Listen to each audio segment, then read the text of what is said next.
Hello friends, welcome to my channel and thanks for watching this video. Friends, in this video we are going to discuss about extant medical holdings, and if you can see this stock, you will find that there are some catch up or bounce back which one could see in the long term trend of this particular script, and we are going to discuss about that.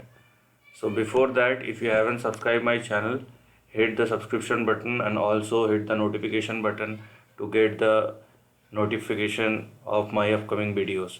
So let's start the video, and as you can see that from the lows the stock has probably moved about 122%. So it's indeed a in this kind of script generally stock gets double, and it's not a big deal, at least in this kind of scenario where stock can move 1000 or 5000% in a single trading session.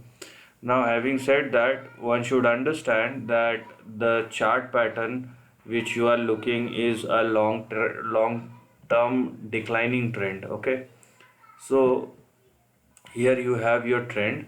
So understand here, so the stock has been falling from the level of $200 on the upside to zero point 0.5 on the downside. Now with this kind of fall, one should ask a very simple and basic question about this script and the reason behind this fall. So if you are thinking that how means it has fallen enough, no, so there is far greater upside which is yet to come. So this is not the right way to think. The right way to think is what made this stock fall so much. Okay, so correction is anyhow imminent in all the stocks, but it should not be like the stock has lost all its value. So there is something wrong, or probably there are some things which are wrong, that's why it's fallen so much. Now having said that, you have your first support at 0.71, then you have your second support at 0.56, and below 0.56 you have your third support at zero point 0.4. Now if the stock falls below zero point 0.4, then zero is not too far. That's the thing which you should understand. And on the upside, with the kind of bounce back the stock has shown, so it can probably move towards 2.8 on the upside. Okay, but there are lots of important levels which one need to taken care of.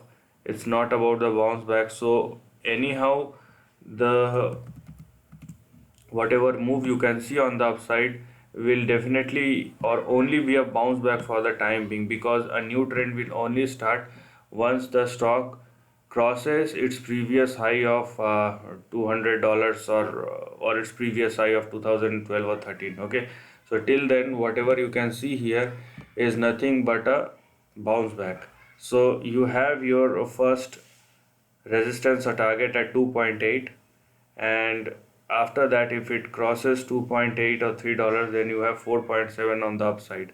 Now if it stays and crosses 4.7, then you have 11.83 and 14.73. so these are the upcoming targets or resistance which one need to look if you are thinking about the upside. Also, if the trend is intact on the upside, now with a caveat that this is merely a bounce back, so there is also a probability that the stock uh, can go towards $3 and it will find resistance and again start falling back, because the trend is not yet broken. Okay, so the trend, the long term declining trend, is indeed intact and it's very powerful, because whenever the stock tries to move up, it falls down. So you need to understand this thing. So take your decision and position accordingly and maintain your stop losses in a very strict manner. And you can, here there is also one level which I forget to mention. This one will again be your immediate target or resistance. Okay, 1.6, then you have 2.8. So this will also act as a resistance, and if it crosses over 1.67, then it will become your support. So this is the end of the video. If you like this content, do share your thoughts in the comment section and subscribe my channel. Lastly, take care of your family and friends.